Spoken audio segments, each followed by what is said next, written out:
Good morning and welcome back to the Explicit Measures podcast with Tommy, Seth, and Mike. Good morning, everyone. Happy Tuesday, gentlemen. It's another Tuesday. It didn't sound like a happy Tuesday initially. I gotta keep you on your toes, Tommy. Okay. If I do things the same all the time, then you get bored. Then you get bored. I like the changes. I'm cool with that. Yeah. All right. Everything's ramping up. We're hitting the end of summer now in the U.S. here. So end of summer is coming. The kids are going back to school. Tommy, you got kind of a little bit of an opener, but before we get to that, our main topic today is going to be a mailbag. We're going to bring a question from you, the audience. We love talking about these kind of things.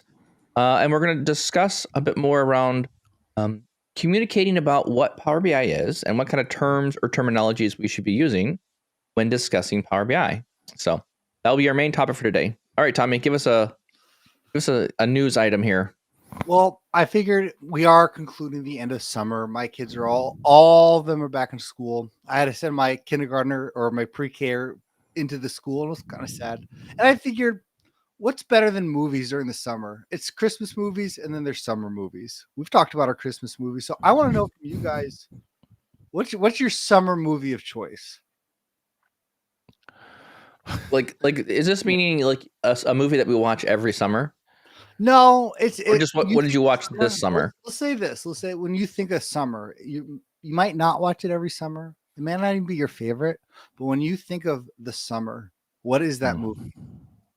That's a good question. This year, I mean, I get to be frankly honest. I don't go to the movies very often. Mm-hmm. We don't do a lot of movie things. It's so comfortable nowadays with we have big TVs at home, and you can just sit at home and watch stuff at your house. So it's more comfortable being in your pajamas than having to go up and go somewhere. And I'm not sure if I actually have a summer movie. I guess maybe when I was a kid, I think I watched The Sandlot a couple times. Yeah.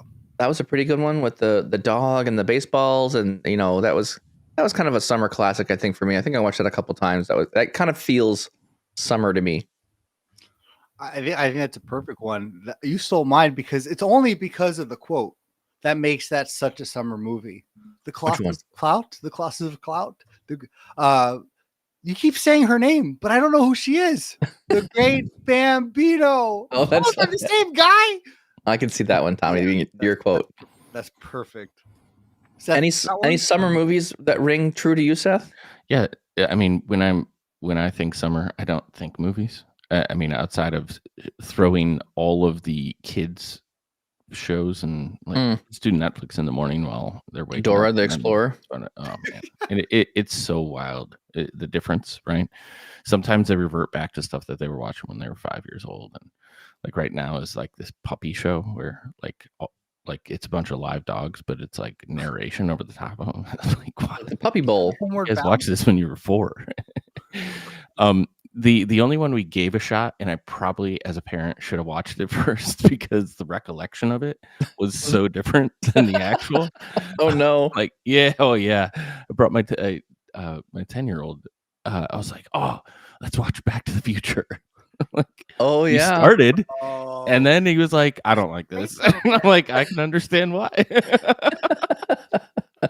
There's some adult things in there, or more that's true. High school-y type stuff, and I was like, that's true. I don't remember that part. That's a little similar to The Sandlot too. The drowning scene. I remember watching that. I said, "Oh yeah, I remember that part now." Funny how those parts are forgotten. But it is fun every so often. You go through old movies and you're like, well, what about the kids have never seen The Goonies? The kids have never seen E.T. There's a couple big classics in there, and they're like, what's Et? What is Et? No, E.T. His name is E.T. He was an alien. Like, they're like, we don't want anything about aliens. That's ridiculous. And like, okay, all right. I think that's the age. This is where you start becoming dad. Once your dad says this is a classic to the kid, it's like, all right, this is definitely old. Even if it's a great movie. Yeah, I do that a lot with music. I'll do a lot of music things like, you got to listen to this song. This song's a classic, and they're like, this is the worst song ever, Dad. They've suffered through Nirvana's classic rock. They're like, okay. Yeah, I mean, I've made my kids suffer through like some musicals, right? Oliver Twist. And boy, they dig it. they dig it. Like the old versions, though. Like, no, you can't do the new ones. Okay. If you do the new one, you got to watch the original. I'm talking 1950s, 60s. Really old. Come on. No? Oh, okay. Yeah, No. I know. But those are like classic. Those weren't a Super classic when classic. you were a Yeah. kid, right? So No, they were probably you- classics when I was a kid too. all That's true. Yeah. Since you took the Sandlot, I'm gonna go with what we actually just showed the kids: Space Jam, the original. Oh, the original Space. We did watch Space Jam this summer, the new one for this summer. We I don't saw think the old one. we have never watched the original Space Jam. That's a good one. It's hard explaining who Michael Jordan is. You're like, you should know who Michael Jordan is. Even That's though you true. don't. That's funny. Yep. The only other thought I have for like summer things, summer for me when I was a kid was lots of swimming and going to the beach and hanging. So we were like definitely a beach family. We loved going to the beach. It was close by to where we were. That was a lot of fun. So that to me, that's a lot of fun summer memories. So when I wrap our summer, I think, oh man, we need to go swimming more. Like that's and finally it's been warm enough that we can actually go swimming. It's in the 90s now, which is unheard of up here in this area. Well, not unheard of, but like this is the time where it gets really hot. It's been really kind of mild and rainy most of our summer. It hasn't really been really hot. We're having an excessive heat warning. It's going to be 99 today. And right now the weather's 75. And on Sunday, that's going to be the high. I don't understand this. Midwest weather, man. It just zooms through. Watch out for tornadoes. Keeps it interesting. Yeah, exactly. Awesome. With that, I think we've kind of wrapped some news items. Let me do a quick beat from the street here. I've been just working. This is kind of fun for us to kind of collaborate a little bit on what projects are you working on and what are you finding that are interesting or challenges with whatever you're building. Well, I've been doing a lot more exploration, a little bit around GitHub. GitHub is now in preview. You can do a preview on GitHub and connecting your Git repos directly to your Power BI environment. Awesome. Really like it. Works, I think, fairly well. I've had a couple Git repos that I've been trying. It works just like Azure DevOps. You can check things in, check things out, get commits going. Pretty cool.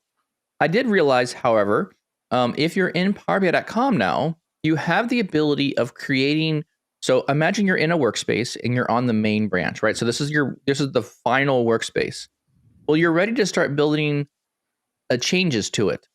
And there is a muscle memory thing you have to get to is if you have a Git repo or if you have a workspace that's on main branch, you don't really technically want to make changes there because you're changing the final version of code. What you really want to do is cut a branch, make your changes, and then pull those changes back into the main branch. Well, I don't know when this feature showed up, and maybe it's been there for a while. I just haven't used it. But now when you are in a repo or in a workspace, you can click on source control, and there's a drop-down menu on the ellipsis, and you can, inside there's a little icon that has a branching icon on the right-hand side. And what you can do is in the main branch window, you can pull the window down, you can create a branch out to new workspace, you can check out a new branch, or you can switch the branch. I've never used the check out new branch, branch out to new workspace feature before, which I actually really like. It was very useful. And so the idea is if you're going to make changes, you go to the workspace, the dev workspace, go in, branch out to new workspace, boom, it just builds everything. It makes all the assets that you need, chunks it all out, builds all the connections, done. And then you hop into your developer workspace, make the changes you want, and then you can commit those changes back to that branch, and then you can make a pull request back through Azure DevOps to pull those changes forward and merge them back to main branch. So internally, I have some work to do because we are app developers a lot on my team, but we don't have every BI developer building everything inside Git at this point. So we're trying to learn some new patterns here about how to build things. So you're used to just showing up, go to the workspace, make the changes, and save it. That's usually what you're used to doing. You don't necessarily want to do that anymore. I think my patterns are starting to change here a little bit. Anyways, I thought that was a really cool feature. Really like that new workspace, branch out to new workspace feature, and would encourage others, if you're building things on Azure DevOps or using integrated Git repos, to use that a little bit. So what's the permissions on the ability to create a new workspace, right? Because my first thought is that becomes a lot of tangled webs if everyone's doing that. So do you know the permissions of the ability to do that? Do I have to be?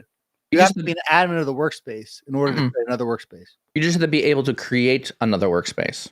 Okay. So you have to be able to create other workspaces. But that makes sense though, because now you're building like a derivation, right? And this is purely for, if you think about how PowerBI.com is building things, right?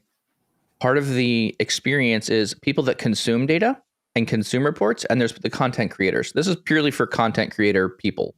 But I really like it because I can make changes, or someone else can make simultaneous changes to the same things, particularly pipelines, particularly data sets, work reports, and we can merge them back together. So we can actually pull multiple people's work back together at the end of things once this is complete, which I really do like that. Anyways, really like the feature, thought that was very useful, and I'm finding value from it, so I'm passing it along to other people so they can find some value as well. Any other thoughts? Are you guys using or experimenting with, using with, customers with Git repos yet? Doing DevOps. However, I need to send another submission to GitHub. They suspended my account and they didn't give me a reason, and I'm very, very sad. So if you're listening to GitHub, suspended your account on GitHub. Yeah. Never heard anything like that before. Neither have I until that happened last week. So all I want to do, maybe they knew I was going to do everything with Power BI, and they're like, we're not ready for that. Or your LLMs are taking over and they're starting to, all those large language models you put on your computer. It's trying to infiltrate the systems. Exactly right. I accidentally wrote an agent to go back to the GitHub server. Yeah. There it is. Accidentally. I accidentally did something. Yeah. No, I'm using it a ton with DevOps, and I love, like I said, I really do love the experience. The same tune that I'll sing here is that we still have the problem with 80% of the artifacts are available with DevOps or with the Git repository. The other 20%, why would I use it for a full production if my data flows are not going through the process, or all of the artifacts I'm going to use? I'm with you 100% there. There's you have to, in order for this to work, and the other one, so to finish off this thought as well, as I'm moving code between different tenants, between different workspaces, one thing I have found that has been very frustrating, especially in the pipelines area, is when you have connections, each copy activity, or there's certain activities in the pipeline that you need to connect to other things. And also when a pipeline calls another pipeline, right? So if you have one pipeline running, there's an action or an activity to run a separate pipeline to go do something. When you do that, when you have a pipeline, that causes a dependency, a reference, an external reference is made. And if you're moving things between environments, those items don't exist yet, especially when you move like lake houses and other items. The IDs, the GUIDs, do not exist in a different area. So that actually creates some problems there in that regard as well for moving things around. So I have definitely felt a lot of pain because when you move things between tenants or between different areas, there's a lot of GUIDs. You have all your semantic models, you have all your lake houses, you have all the pipelines and pipelines that refer to other pipelines. Every single connection in every single pipeline is also now different and a new GUID. So there needs to be a much more robust solution to be able to switch out all these things very quickly and have interdependent items in the Git repos in a very easy to build way. So I'm not sure how Microsoft's going to solve it yet, but I will say this. There is a lot of nice aspects of using Git if you use it in a very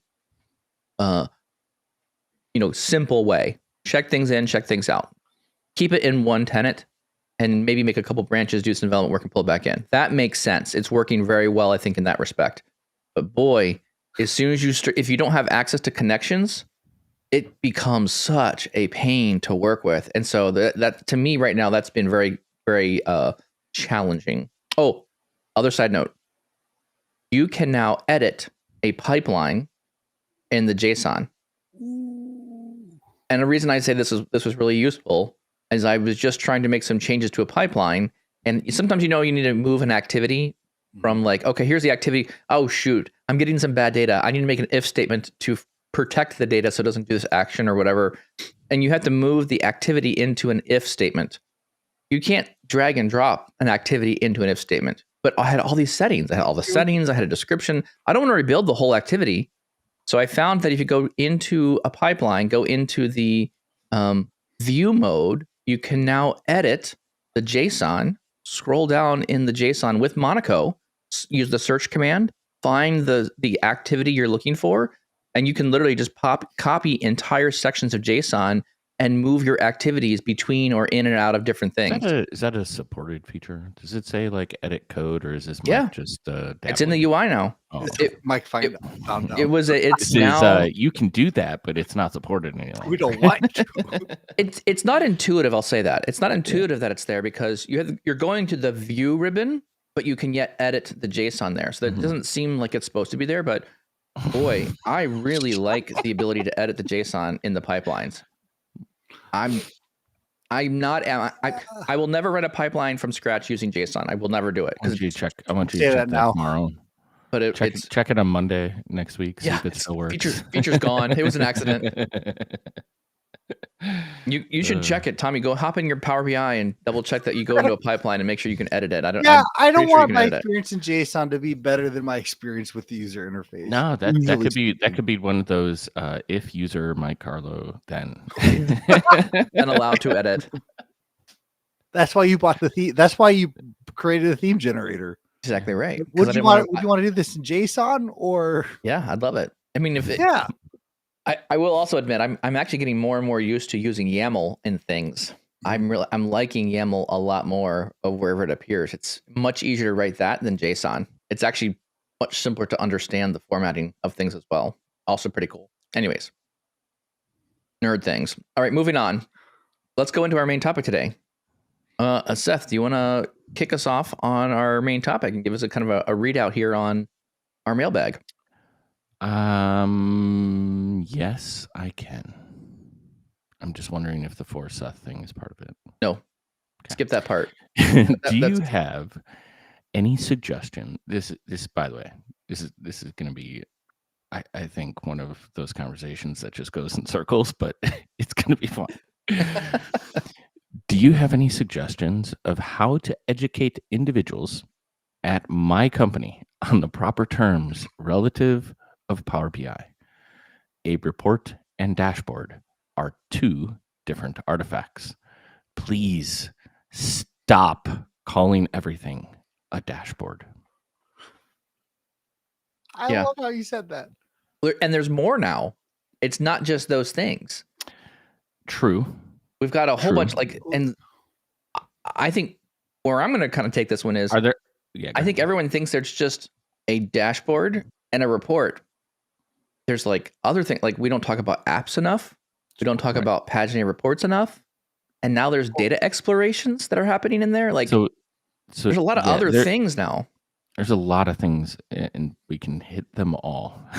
But I guess outside of like, obviously this mailbag being frustrated around reports and dashboards, do you guys have parts of the system or like things that people use in normal conversation about Power BI that just irk you? Mine, and it only started within like the last year or two, is several organizations I've been part of in talking to people. Folks drop the Power BI. Drop the power. Yeah, it's just BI. And they just call it BI.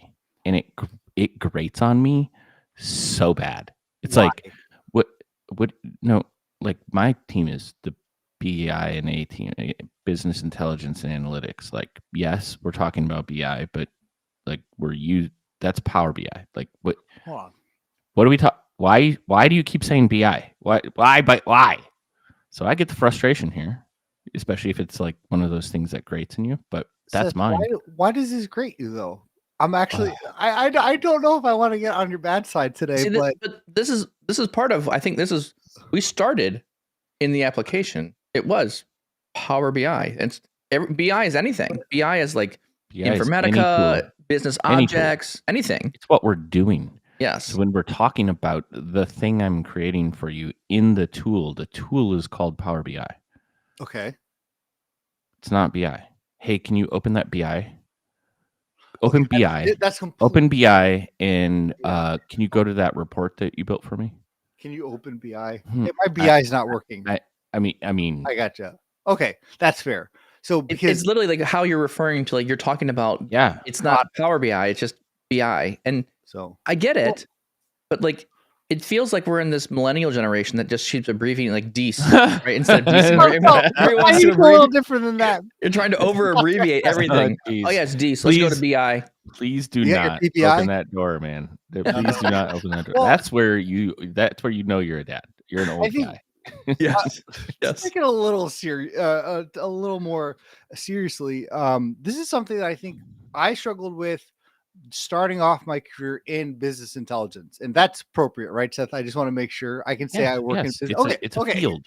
This Okay. is what It's a we do. field. We do Yeah. I just business wanna make sure- intelligence. I want to make sure that we're using words appropriately here. So, working in business intelligence, when people As Seth will ask, say, what words matter. Words matter. Also, Jerry Seinfeld. But anyways, No, Seth. really? which is why- yes, which I like I both stole for that. different reasons. Hmm. When I first started out my business intelligence career in 2015, people asked, "What do you do?" I said, "I worked in business intelligence," and people would kind of cock their head and go, "So what do you do?" And it wasn't a very familiar field. It wasn't every organization had it. So I had to come up with taglines to basically describe what I did for a living. And the one of them was I analyze, integrate, and automate data. Like, okay, Still too And- much. still too much. I know. It was catchy. Okay. It is. our platform, but Yeah. and the other ones I said baseball stats for grown-ups. Oh, that's a good one. That's another one that I had to use. Yep. And all this time, I think the question comes still, we're still in a No, where did you land? relatively new mainstream field in organizations. Not that business intelligence is new overall, but new that is part of every organization or becoming a mandatory department or field in an organization. That was not the case in 2015. If you wanted to do business intelligence, you had Tableau, which was not business intelligence. That was data analytics or report. People will disagree with you heartily solely on that. Mainstream. Not that it wasn't like it didn't exist. I'm not saying that. I'm saying the way it's mainstream it is today. When you think of business intelligence, I'd maybe go with that one. I mean, I would think, if we talked, 10 years ago when before Power BI existed, I mean, I think Tableau is definitely in the mix for visualization of things, but I think business intelligence, I think business objects, I think, sure.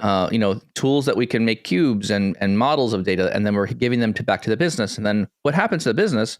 Hey, look, business, you can make all these great visuals. And what do you get? A bunch of tables that I can export out because I don't have access to data.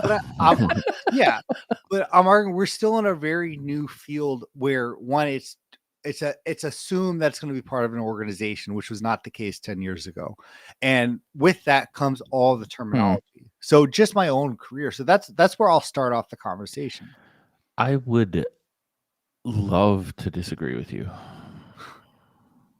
but I don't think I can. But yeah, Well, I don't think I can. I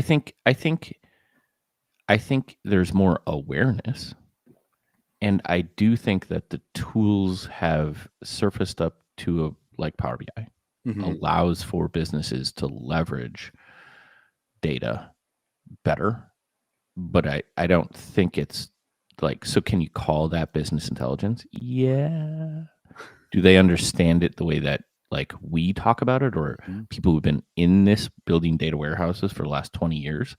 No, they don't. They have no idea, right? I do want to back up 1 second though. Sure.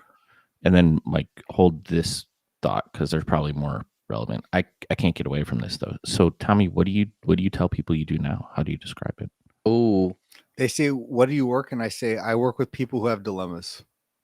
That's dementias? Wow. Dilemmas. Dilemmas. I work dilemmas. with people who have dilemmas. So they're like everyone. Yeah, because everyone has data. Because they say because the common question I get now as a consultant is, what vertical are you in? What industry are you in? Like I get that too. What all industry do you know? the I'm like, all of them. Everyone has data, and that's why I say any industry with a dilemma, because that's usually what I'm coming in to do is work with someone's data problem or work with some solution. But this is the most common question I get still today. Is Interesting. what industry? I lead with one word, and that usually sets the context for the conversation. Because most business users, right? They I don't know what you mean. They use a computer, but do they know how to use a computer? No, not really, right? Like I they agree have with some that. applications that they go into. So when I lead, I just say I work in technology. And then Oh, no. automatically, they're Yep. like, oh, that's the frame of reference. That's the context. And then it's like, I work with, in that realm, I like to think of, one foot in technology, one foot in business. I work with data. I It's called don't business like intelligence. that at And they're all. like, oh, okay. I Dude, don't like. your descriptions leave me, if I put myself in a business user standpoint, like, you work with what? I get it. So what? I just had a I conversation. don't know data. What is? I know. Yeah. I get it. But when you say technology, I Yeah. literally just had the conversation last week with my sister's cousin. He's like, "Well, you're an IT nerd guy." I'm like, "No, like, yes, I Yeah. know technology." Yeah, you are. Yes, you are, Tommy. But Yes, that's you selling are. yourself short. I'm No, it's not just not. building Wait, servers, what? okay? I'm not. There's a big difference in what we do. No. All the conversation. Okay. Let me back up. And this is what a perfect way to start this Bro's conversation too. building By the his way, own LLMs, and he's like, I'm not a nerd. I'm I'm not not a a nerd at technology all. guy. No, I'm normal. I'm just like my everyone nerd. else. No, okay, Doesn't everyone have a LLM in their back pocket? Sorry, Yes, not. yes, I I'm do. sorry, Tommy. You're That's right. my You're nerd not a nerd. hobby, You're okay? not. No. I believe your hobbies determine who you are. Yeah, I have a lot of hobbies that happen to be nerdy. However, no, but I think what a great way to start this conversation where the question was about dashboards and reports, and the three of us cannot get to a consensus about what we even do or what to call it. No, that's just How because much we're does that us. speak to the problem? I don't think there's a problem here. I mean, I think it's also difficult. So often my wife, this is like a repeated conversation that is happening multiple times. She's like, I'm talking to my friends about like, the women will talk to each other and they're like, oh, what's your husband do? And she's like, data. Like she doesn't know sure how to. So it's if you can describe your job well enough to give it to somebody else to describe what you do, that maybe that's a good definition of what you're doing. And if you actually sat down and said, what did I do? Well, he goes to his basement in pajamas and he sits on a computer all day. Like that's literally that's what I do. I think it's hard to define what we do. And I think going back a little bit forward backwards in the conversation here a little bit, Seth, you were kind of saying, look, the accessibility of business intelligence to people is being, and I've said this before in the past, it's being commoditized. It's becoming less about writing SQL code. And I feel like for me, again, as a business user, I started purely in Excel. That was the land I lived in. And so I'm actually in the chat here. Some people are, Donald's making some comments around Excel. I'm curious, Tommy, Seth, would you call Excel part of business intelligence? A business intelligence tool? Yeah. Yeah. I would too. I would call it an overlap, but not independently or solely. Well, but what is so here? Business intelligence tool is. It's not all encompassing. It's not the I don't want to only drive thing. into like the semantics of business intelligence, Sure. right? But like, if you're anything that's helping you make decisions with data if you're comparing Excel though to the value of that Excel document versus somebody who goes and builds a data warehouse, those are significantly different things. Not disagreeing with you there. 100% would agree with that. I'm just looking at it from like the business user's perspective. Like, what did I get to use earlier on? All this data stuff was like hidden behind this veil of like someone else has got to do it. It's on these servers. We got to build on-prem machines. You got to get access to it. All this kind of extra stuff to get access to the data we need to do our decision making. So what has happened with business intelligence, particularly Power BI, it's become more commoditized. It's in the cloud now. I can access it at work and on my computer at home. It's a lot easier to, like the horsepower on my computer, I can load more than 1 million records now than just Excel stuff. So I can move away from Excel. The tools have changed. And I think there's more ability for me to do more with what we have there. No. So by that logic, then someone who says I work in business intelligence and I only use Excel, would you agree with that statement? No. Yeah. I mean, you're part of the ecosystem. Are you using a technology to shape data and drive insights that produce value to the business? Shaping, I think that's assuming in Excel. Yeah, dude, formulas in Excel. I've seen them. I know You're writing code. All I'm saying is that yes, is it in a way that you would want as an organization to Nope. like have as the core piece and foundation for strategic reporting throughout your organization? Well, no, that's where things fall apart. Do some organizations do that? Yes. Is that dangerous? Yes. Highly. Right. I do have to sidetrack because in the chat, Power BI Fairytale says Steve Wexler has the best job description: Chief Chart Looker Adder. What do you do? Good. I'm a chart looker adder creator. There you go. Yes. Or just look adder. That's funny. That's the other misconception too, is we just build bar charts. Pie charts. Stick with the back real. to what we name things. Like, so bringing it back to like the question here, right? The word dashboards, I think, is almost irrelevant to me anymore. I almost never use the word dashboards anymore. And I still think a lot of people are focusing on the concept of dashboards. Mm-hmm. So I guess for me, right, going back to the question, how do you teach your organization around this one? This is a cultural thing. You're talking about cultural pieces. Yeah. This is the way however your company culture has been built previously, you just kind of have to start pushing on it and start trying to communicating, okay, what is a dashboard? And this also, sometimes this helps with using like a glossary or building one out in your team somewhere. And you can start putting some of these terms down. And I think what happens is you have to kind of really, the knowledge and experience of your team is kind of narrowed because that's what they know, right? And this is also coming from other tools. I have a lot of people coming to me replacing Click with Power BI.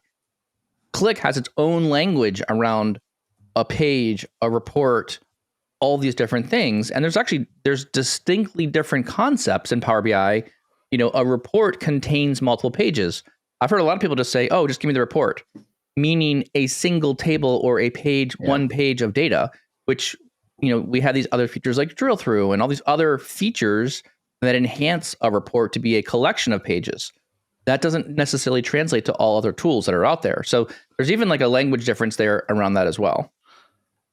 It's interesting you say that about you don't use dashboards anymore, because I'm in the same boat and never use a dashboard. Yeah, because to me it's more misleading. But honestly, I mean to do a hot take so early, but the way that we build reports now and the way apps can be, like, there's a lot of times we have a executive dashboard or an executive report that's a single page report that has those slicers that in a sense acts what a dashboard should be. Exactly right. And to me, if someone calls that a dashboard, because again, when I was internally and what I do now with organizations, we don't push dashboards at all. Fine. These dashboards are not an actual artifact in the organization. No one is creating dashboards. No, everyone's creating a report actually. Right.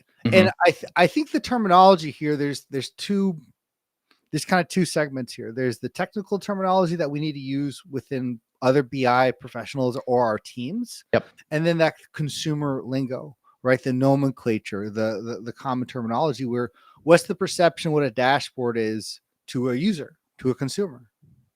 That's very different than me talking about a data flow or a semantic model when we get into the nitty gritty of the technical terms, where I think they need to be very on point to the product. Regardless, I like what Ben Ferry's doing. Ben Ferry's saying you must always use the actual names the tool's using, because you are trying to communicate. If you ever have a problem with something, you need to say the right thing so I know what you're looking at. Because people will say dashboard all day long, and I'm like, I don't know what you're talking about. You mean a report?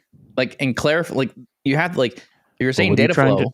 But I don't know. What are you trying to drive in your data culture? Like, is it business intelligence themes, and like, is a dashboard the concept that, like, listen, we're looking at a singular area, these are rolled up visualizations, and you as an executive or whatever manager should be able to look at this and understand the thing you wanted to. That is wildly different than the technical what Microsoft calls a dashboard. So which one is most important to teach people? And I think an OKR. And I think Tommy, and I hate Tommy for you driving this point, because it's exactly my main point. Yeah. Right. If a dashboard is designed to answer a single question, monitor something on a high level, and you don't put it in the place that Microsoft calls it a dashboard, and instead it's in a report, is it a report or is it a dashboard? So what do you tell external users? Yeah. I think right? Go to this report. You will see the dashboard on the first page and move on to the other report pages, which is the report. Right? Just call it a Moshal. Oh, It's just a Moshal. You're not getting monitor something on a high level. Yeah. You're not escaping this one with a joke, my friend. So come on, it's good. It is pretty. No, I agree. It's a good joke. It's a good joke. Your Moshal is complete. Your Mosalis? Yeah, that will help. No, but I love. I can't believe. First off, I'm stunned that Seth and I are agreeing so much in this podcast. Me too. First time for everything, I guess. But I think. Tommy, you'll throw something in here at the end that will make us disagree. I guarantee it. I'll put my foot in my mouth at some point.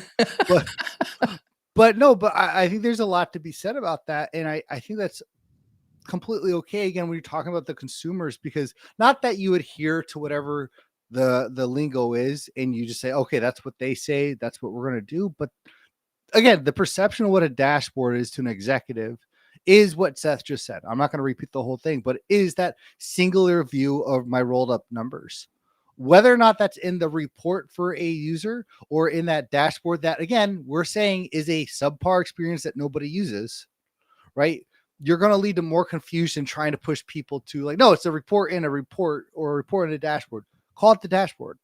That's what they know, and that's what it is. That's why you built that type of view. You built a executive summary view for that reason. Now, this being said, the one caveat I'll say to all of this is whatever you are going to call it, you better have this documented because it has to be consistent, right? Regardless if it's the technology or what your business is calling it. Do you have a definition for this? Do you have your glossary of BI terms that you're using for the organization? That's where the complication can come into play.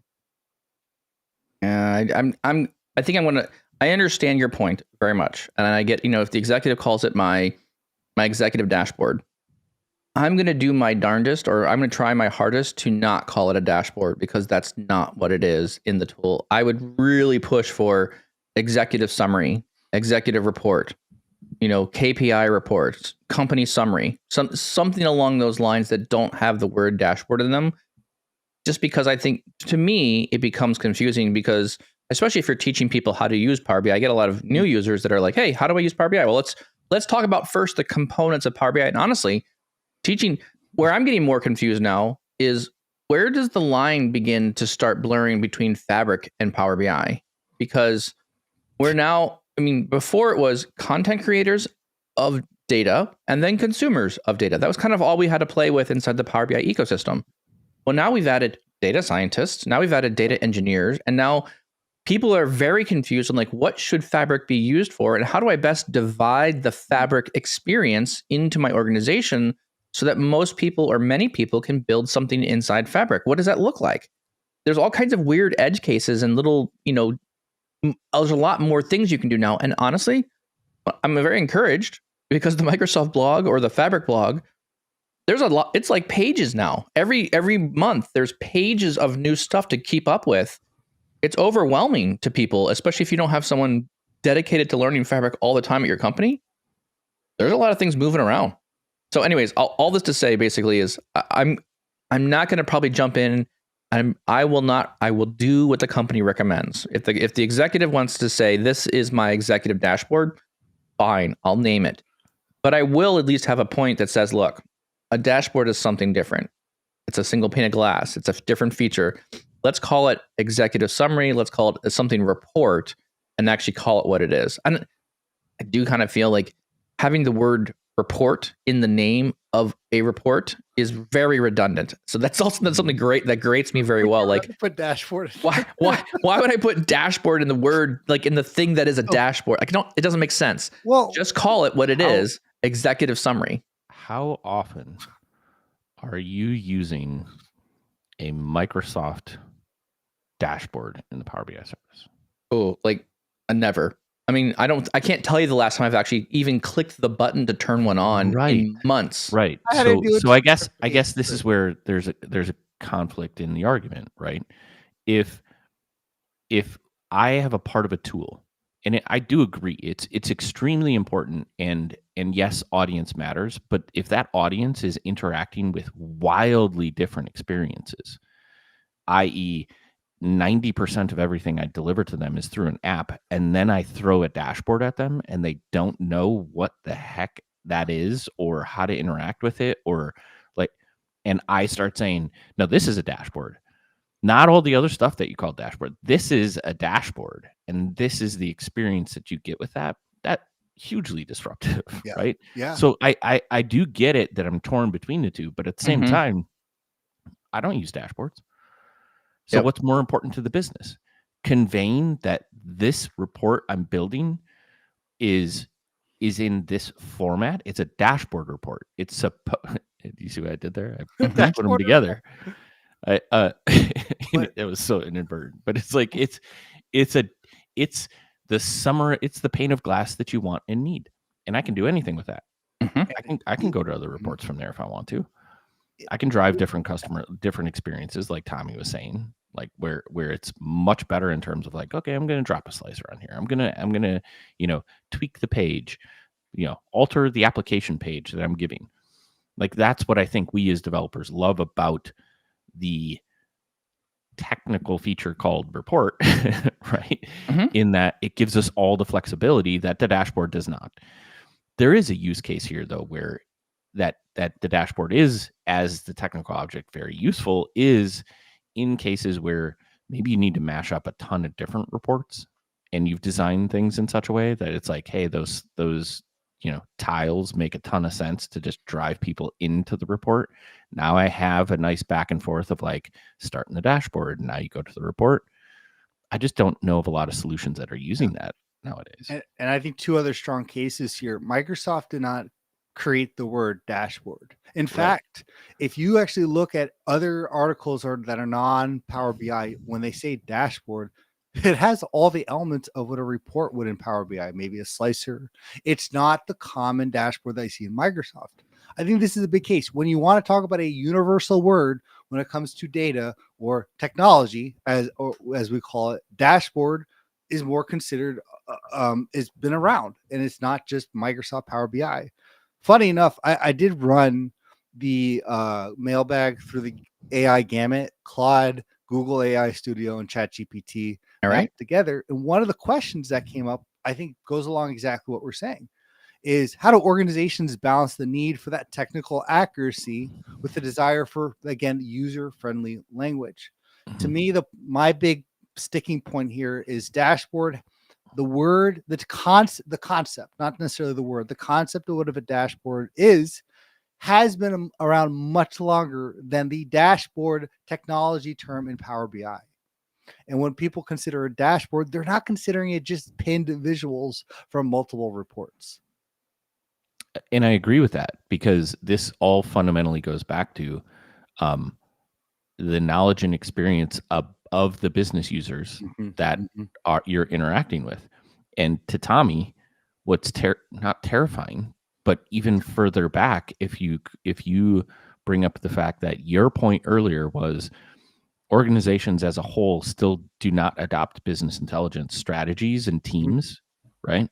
Where do you think that leaves the data culture of most organizations?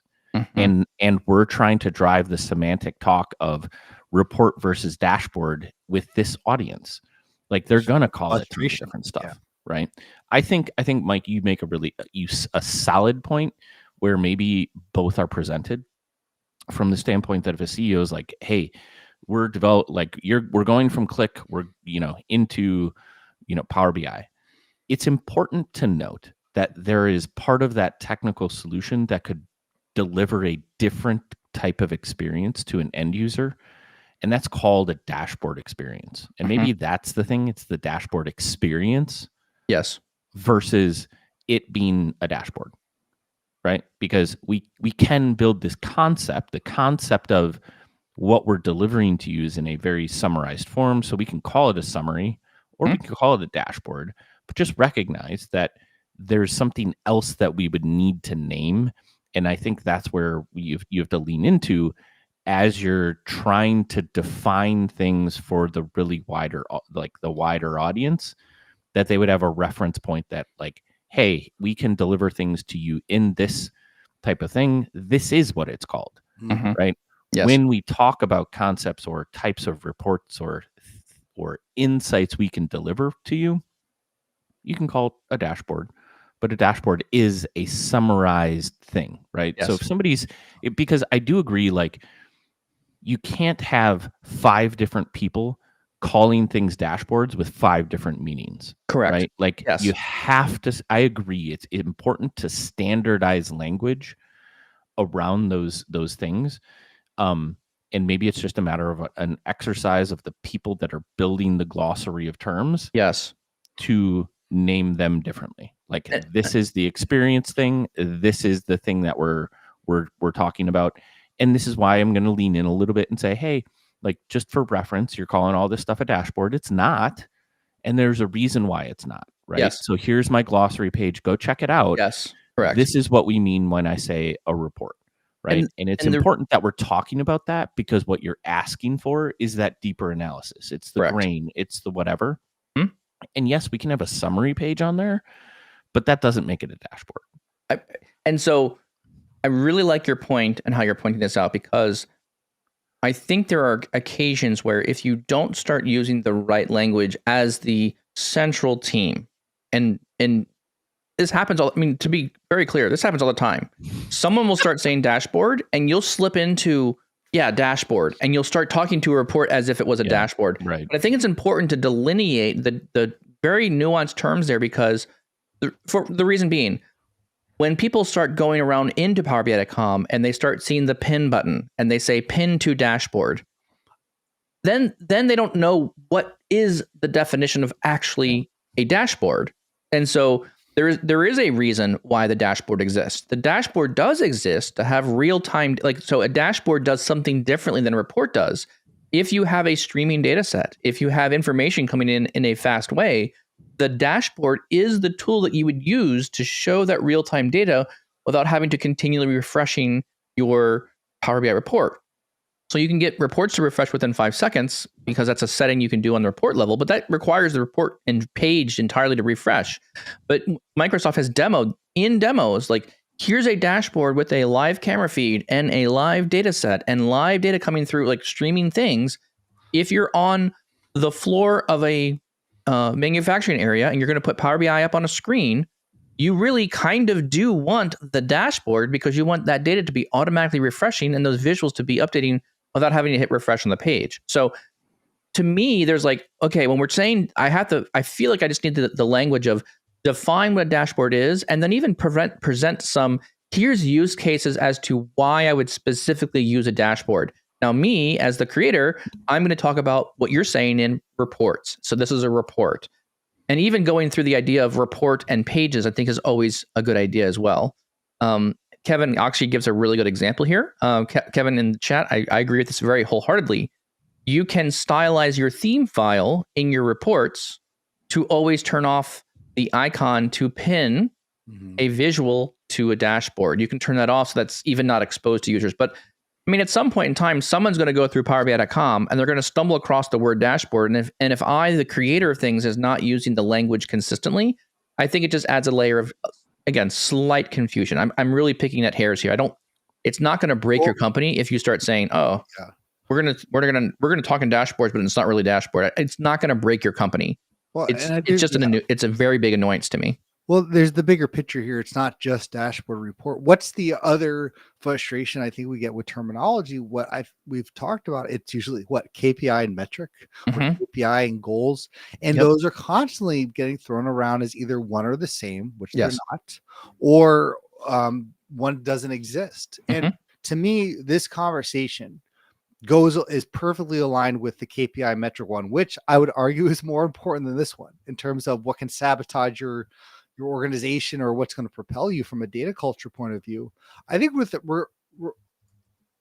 regardless of which path you choose, to me, it's about the naming conventions and having this written down in your knowledge center or working with your center of excellence, because all of this, regardless, you say, we're going to build dashboards and reports. which again, when you say it, does sound silly. Or whichever direction you go, you better be consistent, and two, it better be communicated and written down somewhere and agreed upon. All of this, it goes into that bigger picture of whichever route you're going, especially with the KPIs and metrics, and especially if you're going to use dashboards or not. This can't work just for me, yet Mike and Seth are doing something completely different in my organization, where Mike is building a dashboard and Seth is building a dashboard report, and I'm not using any of them. All of those are wrong if we're all doing something different. And it's all going to be right if we're all doing the same thing. And I think that, to me, is where this conversation really goes when it comes to where do we go from here, or where's the solution? It's what's agreed upon, what's written down, and how do we actually communicate that? Yes, it's the written down thing too, because ultimately, if it, so thank you for the mailbag question. One of the ways you drive the change is by building the glossary of definitions, right? You totally agree. You normalize the definitions of these words, and you make this the thing that you bring into the conversation every time, because words matter, right? Namings of things matter. And rather than repeating yourself over and over and over again, or fighting for definition word, you build the document, you put it in the chats, you spam that thing everywhere, because there's, going through that thing once is fine. 5 times it gets tedious. 10, you don't want to have the conversation anymore.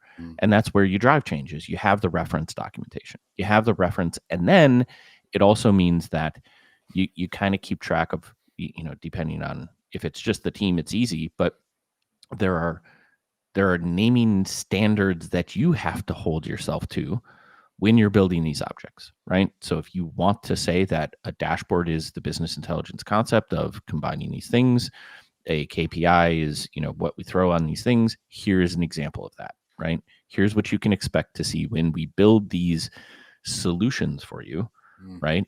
And then be aware this is the tool you use, right? There's a difference between the ecosystem that's been provided to us, or the tool that you're going to be interacting with. Here's the definitions for the areas you're going to find that are shared with you, and what Microsoft calls them.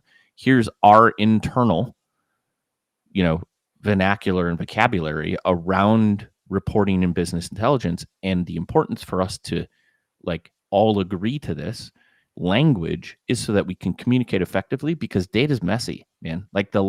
The last thing we need is to keep throwing in the confusion of what it is we're actually trying to do, on top of the business logic, on top of the the tweaking the filters and the calculations and all this other stuff, right? Yeah. Because that's the hard stuff. And if we're not on the same page from the beginning, it creates confusion. Well, now let me go to the really hard question here. Uh-oh. All right, you ready? You ready for this one? You thought this was a hard conversation between dashboards and reports. All right. Is it a data set, or is it a semantic model? That's the easiest question of the day. So I got to be honest, I still mess that one up. I'm trying as best I can to move over to the new language of semantic model. It makes total sense. They've changed the name on it, but man, I still call it data set all the time. I've had years of calling the model the data set. And you know why? I realized when I was working with the Snowflake team how confusing that gets. No, not your data set, my data set. Yeah. So it's Actually, it's driven more clarity, I think, for me. I agree. Because semantic model is the the thing I'm building that drives the reporting ecosystem in the Power BI service. The data set is the thing I build for you that you can go plug into on the back end. That's what that's your data extract. That is could be part of a semantic model, but it's I'm giving you some data on the side, because there's tons of needs for that too. So I want to ask you guys, and I'm going to ask you guys to do your best Second City improv abridged version. But let's say you are trying to change the terminology at your organization. Give me your abridged version of what that rollout looks like. Right? It's one thing to have this conversation. Money in a jar. Every time you say it wrong, it's put a dime, put $0.25 in the jar when you call it a report, and it's not the right or solid. Yeah, no, I don't know. No, I don't know. I don't know how you. I mean, all I would say is being as a leader, presenting the documentation, doing the demos, you have to continually, I mean, I don't know how many times you're going to have to say it. You're going to have to say it hundreds of times and like at least keep watching over people's minds. I think it's little things. I think how do you implement it is you push on those small things like, okay, the executives want a report. They don't want an executive dashboard. Let's at least try to work with them to name it the right thing. Let's just go executive summary and just trying to use some of the more, generic terms there and try to communicate as best you can.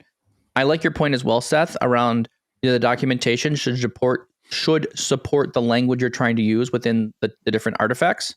So if you are building a knowledge base, a center, a location where you have, here's a list of all the reports and the documentation that goes with them, use in that documentation the right terms, reports, semantic models. That really helps. That way people, when they're looking to look up information about it, if they're going to go search the site for information, they're going to see the word reports and not dashboard everywhere. Anyways, I think that's how I think you roll it out. You just be as consistent as you possibly can. Seth, you got a abridged version? No, yeah, consistency. Build a glossary. If I absolutely have to, you could throw some examples of what those things look like, and then create naming standards in development, which in wider self-service, right, is more challenging. But at the same time, I can't expect people to know what I know unless I put it somewhere that they can reference it, because it changing behaviors requires that somebody makes that part of their normal cycle. And you're not going to drive that change unless it's written somewhere that somebody can reference until they know it then as well. I love it. I have a hot take, I think, to kind of end us out here. And I feel maybe I'll go like 3 for 3 with Seth. Maybe we're going to have a perfect game of agreement. I don't know. Or is this a strikeout? I don't know how that works. Strikeout, or we're going to end in a fire. Or it's either a home run or a strikeout. I don't know. Crash. All right, here we go. Here's our hot take. If you want to sabotage your BI initiatives, use imprecise language. I'd agree with that. Sabotage is a bit of a strong word for me. Again, hot take. It's a hot take. Yeah, it's a hot take. It's a good hot take. I would say I wouldn't use the word sabotage, but I do think for clarity, it's a hot take. You have to agree or disagree. I know. It's got to be this or nothing. I would change your question slightly because I don't ever listen. I know. I can do what I want to do. I'm fine. I run my own departments. It's good. No big deal. I do what I want to do. I do what I want. So, if you want to if I had to restate it another, if you want to increase clarity, use consistent terms. And to your point, Tommy, if you want to increase confusion and not be as consistent, yes, just mix your terms up. So I don't think you will kill your department. However, I do think people will be more confused and less satisfied with the output of the product. At the end of the day, we're in the service industry. Your BI department is serving the rest of the organization and trying to get them data and information they need. If you think about, let's try and build the best experience for them, that way they want to come back and play ball again. That's the right approach. Yeah. Like we're in the service industry. So think of it that way and try to figure out, the best way to communicate to your team. And frankly, if your company just says that's what we're going to do, it's going to be a dashboard, that's what we're going to fine. I'm not going to push you too hard on that. But be aware in the service, you're going to see these things called dashboards. When you encounter these words other places, you may be confused on what we're talking about. Yeah. All right. 12 out of 12, Tommy. I totally agree with you. Yeah. Let's go. Way to tee up that question. Ship it. With that, we feel good today. With that, we really appreciate your ears. This has been a very fun conversation. Really enjoyed it. So thank you all very much for listening and participating with the chat. Has been very vibrant. Thank you very much for all the words that you use at your companies about talking about things in Power BI.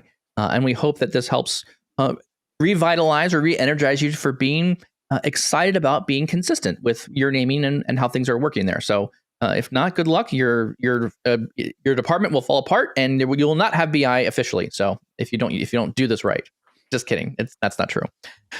With that, we really appreciate your ears, and we would really appreciate it if you would let somebody else know that you like the podcast. So please share if this conversation was interesting to you, engaging, and it was helpful for you to go to sleep to or go for that run with. We really appreciate you sharing with somebody else and letting them know that you also enjoyed the podcast. Tommy, where else can you find the podcast? As always, you can find us on Apple, Spotify, wherever you get your podcast. Make sure to subscribe and leave a rating. It helps us out a ton. Do you have a question, an idea, or a topic that you want us to talk about in a future episode? Head over to powerbi.tips/podcast. Leave your name and a great question. Finally, join us live every Tuesday and Thursday, 7:30 a.m. Central, and join the conversation on all Power BI Tips social media channels. Awesome. Thank you all so much. We appreciate you, and we'll see you next time.